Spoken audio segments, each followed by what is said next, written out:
pagi, Ibu, Bapak, dan saudara-saudara sekalian. Selamat berjumpa kembali dalam program Bersabdi bersama dengan saya, Pendeta Ferry David. Ibu, Bapak, dan saudara-saudara sekalian, masih dalam rangkaian usaha kita untuk mengenal dan lebih memahami tokoh-tokoh di dalam Alkitab. Kali ini kita akan mengenal dan belajar dari seorang tokoh perempuan yang bernama Deborah, yang diceritakan dalam kitab Hakim-Hakim pasal yang keempat dan yang kelima. Nama Deborah mungkin tidak asing buat ibu, bapak, dan saudara sekalian. Pasti anak-anak sekolah minggu juga kalau ditanya siapa tokoh perempuan dalam Alkitab, mereka pasti sudah bisa menyebut Deborah. Deborah memang dikenal sebagai satu-satunya pemimpin Israel sebelum masa kerajaan, yaitu para hakim.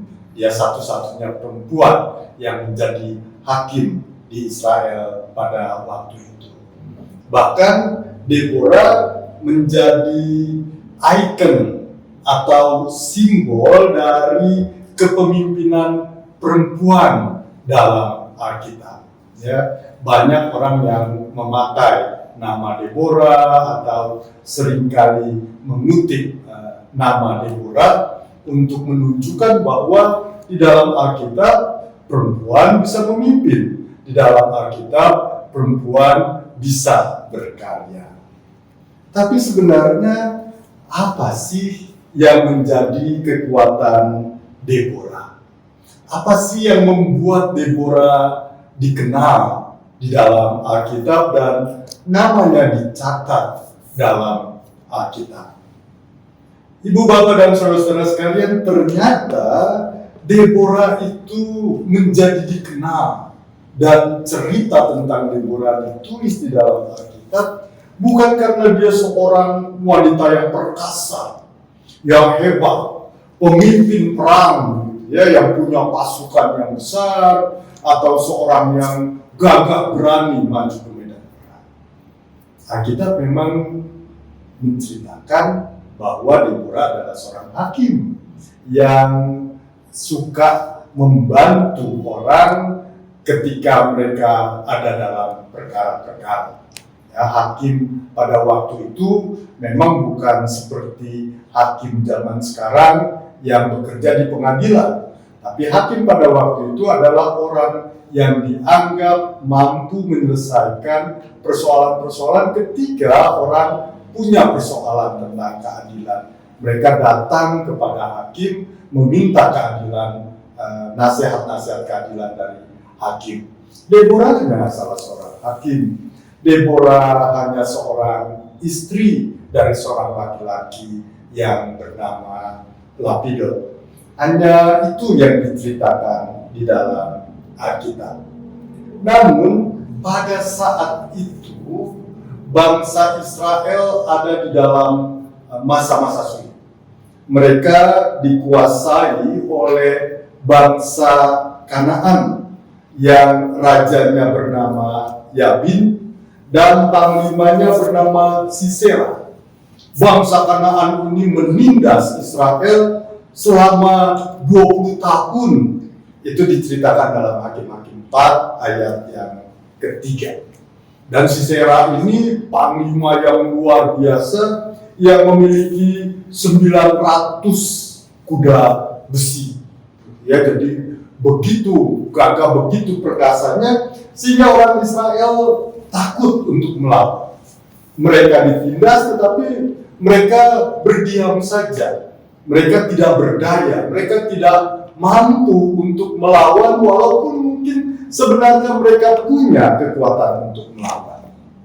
Barak itu pemimpin panglima Israel, panglima perang Israel, itu diceritakan punya 10.000 pasukan yang bisa sebenarnya melawan orang Kanaan. Tapi Barak tidak berani untuk melawan. Baru ketika Deborah memanggil Barak, Deborah meyakinkan Barak, Tuhan akan menyertai kamu dalam peperangan. Tuhan akan memberi kamu kemenangan. Barulah Barak berani berperang. Itu pun dengan syarat, ya aku akan pergi berperang asalkan engkau, Deborah, ikut bersama-sama dengan aku. Untuk meyakinkan Barak bahwa Tuhan memihak kepada Israel, maka Deborah ikut dalam peperangan itu. Tidak diceritakan bahwa Deborah ikut mengangkat senjata ke sana, tapi Deborah menyertai Barak ketika Barak kemudian menyerang orang Kanaan di Bukit Tabor. Apa yang terjadi, saudara sekalian? Apa yang diyakini oleh Deborah ternyata menjadi kenyataan. Allah menyertai bangsa Israel, memberi kemenangan yang besar sampai seluruh tentara dari Sisera itu musnah, tewas, bahkan Israel bisa hidup merdeka selama 40 tahun. Itu dikatakan dalam kitab Hakim-Hakim pasal yang kelima ayat yang ke-31. Jadi ibu bapak dan saudara sekalian, Deborah bukanlah perempuan yang hebat dan perkasa, perempuan biasa, tapi Deborah memiliki iman yang kuat, memiliki keyakinan bahwa Allah pasti menolong umatnya kalau umatnya mau berusaha. Allah pasti akan memberi kemenangan kepada umatnya ketika umatnya punya keberanian untuk merdeka, untuk mendapatkan keadilan. Saudara-saudara yang dikasihi oleh Tuhan, iman punya peranan penting dalam kehidupan kita. Iman bisa membuat kita tekun mengerjakan banyak hal. Tidak ada kata menyerah ketika orang mengimani sesuatu.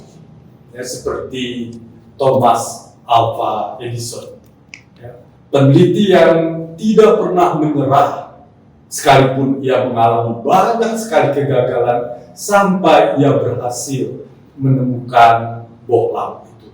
Ya, lebih dari 200 kali percobaan dilakukan yang gagal, tapi dia berhasil karena dia punya keyakinan bahwa satu saat dia pasti akan berhasil. Iman akan membebaskan kita dari rasa kecewa, karena betapapun kita mengalami banyak kegagalan. Tapi karena kita percaya, karena kita beriman, kita tidak akan pernah menyerah. Iman juga akan memampukan kita untuk meraih perkara-perkara yang besar, persoalan-persoalan yang besar. Kita bisa memecahkan banyak-banyak persoalan yang besar, kita bisa meraih karya-karya besar kalau kita punya iman. Saudara-saudara yang dikasihi oleh Tuhan, kita mungkin tidak punya banyak hal. Kita bukan orang hebat yang punya jabatan yang tinggi, yang punya kekayaan yang besar untuk membantu menolong bangsa ini dari segala persoalannya. Tapi kita punya iman yang kita bagikan. Kita punya keyakinan untuk mendorong sesama kita, untuk mendorong seluruh bangsa Indonesia, meyakini bahwa Tuhan pasti akan menolong kita dan Tuhan pasti akan memberikan kita apa yang kita cita-citakan, mewujudkan bangsa yang adil dan makmur dengan bekerja. Iman akan mendorong kita untuk bersama-sama seluruh bangsa mengupayakan itu, dan iman itulah yang harus kita bagikan di dalam kehidupan kita. Belajar dari Deborah, maka kita belajar beriman yang sungguh kepada Tuhan.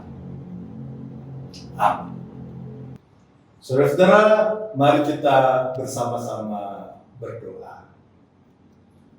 Tuhan yang Maha Baik, Tuhan yang kami kenal di dalam Yesus Kristus Juru Selamat dan yang senantiasa menyertai dan menolong kami dalam kuat kuasa Roh Kudus. Kami bersyukur kepadamu ya Tuhan.